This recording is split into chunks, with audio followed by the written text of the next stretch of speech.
Back when we first started this channel, we made a video about how to write a really good set list, and looking back on it, it's a little bit shit. So we want to go back, reassess, and do it again.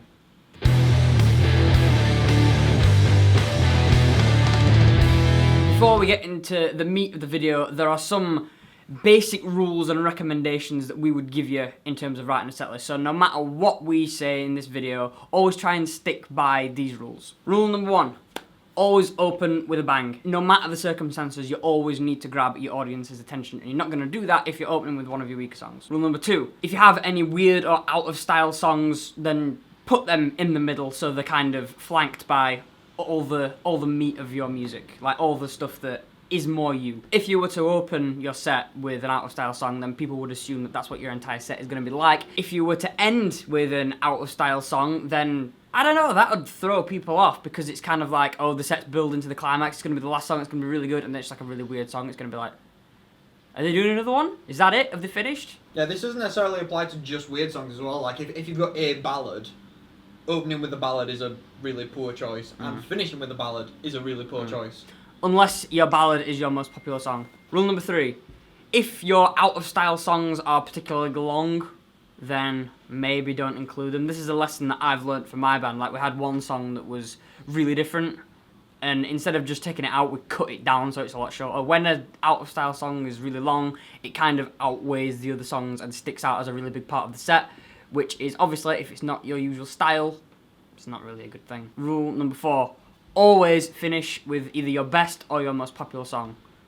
That's just written in stone. That is what you have to do. You cannot finish on a weak song. Your last song is the one that your audience is going to remember you by. You need to make a lasting impression, and that is the way that you're going to do it, with a good climax to your set. You may think that your best song is different from, for example, your most popular song. If you're having that conflict, your most popular song is the best one to end on, not what you think your best song is. Because at the end of the day, you're playing a show to people who have come to see you. You need to be catering to what the audience wants instead of what you want. Because at the end of the day, it's about them. It's about the crowd. With those rules in mind, we want to show you a few formulas about how you could build set lists. But before we do that, I want to talk about building kind of a spectrum of your music. It's quite hard to describe ways of ordering music when we're talking about such vast genres. So for us to say how you can build a metal set list or how you can build a folk set list, they would be very different things. So we want you to build kind of a spectrum of your music, and we're going to refer to that spectrum rather than just talking about maybe the most distorted track or the cleanest track or whatever. We want you to kind of picture your music as a spectrum. So for a metal band, your spectrum might go from your cleanest song to your heaviest song. For a folk artist, your songs might go from your happiest song to your saddest song.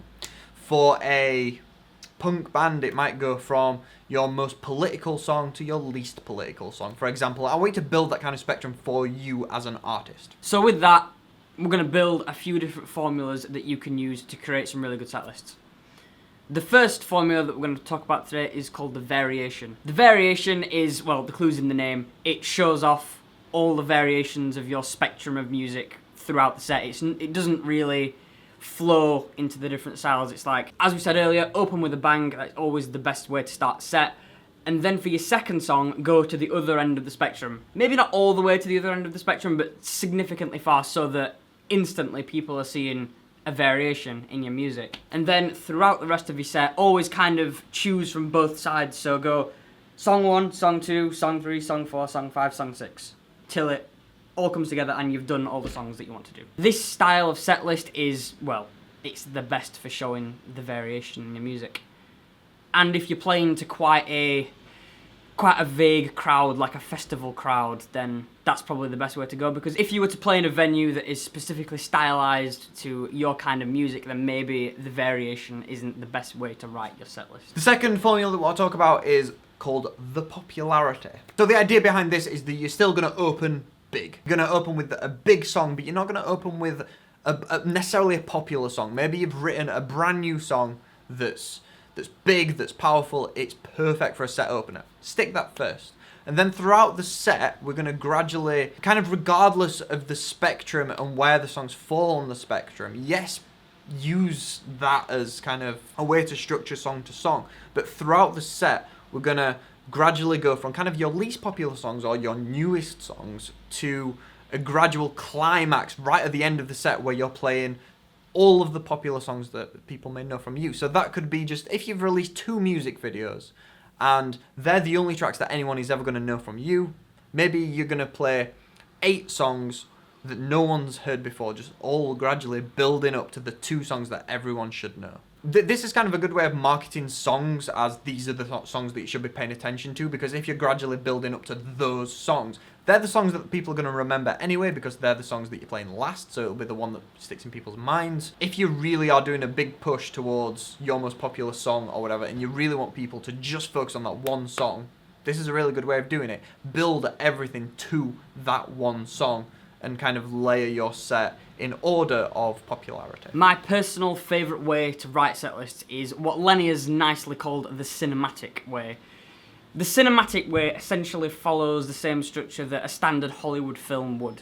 And what I mean by that is it has a really big intro, like it comes in big, you instantly know what you're in for straight away, and then it kind of gets a little less intense towards the middle, and then when you get to like the middle of your set, that is where your middle of your film climax would be. So in a basic Hollywood film, there is usually a climax towards the middle of the film that usually ends with the protagonists in the shit. So I usually like to have a middle of the set climax with like a really heavy song, and then instantly from that drop down to your most died down song. So in the same way that a film would go from really intense mid-film climax to usually what is the lowest point for the character. Like, you usually get your lowest point for your main character around the end of the second act, and that is the same way that I'm writing this set list. And then obviously from the lowest point, you go back up to your highest point straight away, and there's your set. So it kind of goes like, as bad as it sounds, it feels like a story. It feels like a journey that it takes you through the emotions of all your songs really well. You're putting on a show, aren't you? That is technically what you're doing. It is a journey. It is a show, a performance, like theatre is or a film is. Yes. The last formula that we're going to talk about today is probably the least popular formula because it won't work for every type of artist. It could work in theory for any artist in any genre, but I think you have to have a very specific set of songs and a very specific personality as an artist for this to work, and it's called the flow. So the idea is that you start at one end of your spectrum. Obviously, we still recommend starting with a bang, so that might influence which side of the spectrum that you start at.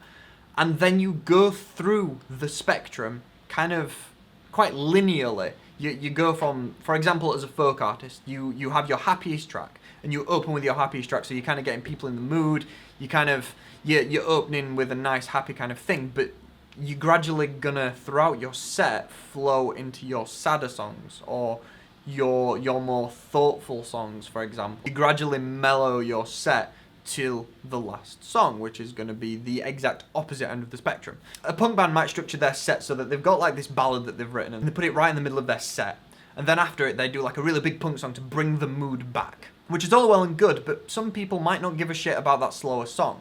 Yes, you brought it right back with a punk song straight after, but sometimes it can feel like, well, why is that song even there? Doing the flow and doing this kind of method of gradually flowing through the kind of feelings of your tracks to go from one end to the other end without much, nothing feels misplaced in this kind of set list. There aren't anything where it's like, oh, those 2 songs shouldn't go next to each other, because it's flowing quite nicely, which actually makes it feel like a bit more of a more coherent set in terms of mood and feeling. It could work really well. You've got to have the right kind of songs for it. You've got to have the right kind of the feeling overall for it. But if you want a set that kind of feels like one whole kind of thing that really molds together song to song to song to song, the flow is probably the best way of doing that. Can you think of any more formulas? If you do have a specific kind of method that you use for making set lists, by all means tell us in the description. I'm really interested in this because me and Joe spent a lot of time earlier talking about how to kind of structure set lists, or even just how to structure this video, because we know how we would structure set lists, and we were talking about like that we could get you could give us 10 songs and we would structure it into a set list, and we might even structure it completely differently to each other. But it's quite hard to kind of describe and give method without actually giving examples. So I hope this helped, and if you do have any other kind of ways that you specifically do set lists, by all means tell us in the description, and I hope this video helped. If you want to see more videos from this series, click on the left hand side of the screen. If you want to see our best of playlist, click on the right hand side of the screen, and we'll see you next week.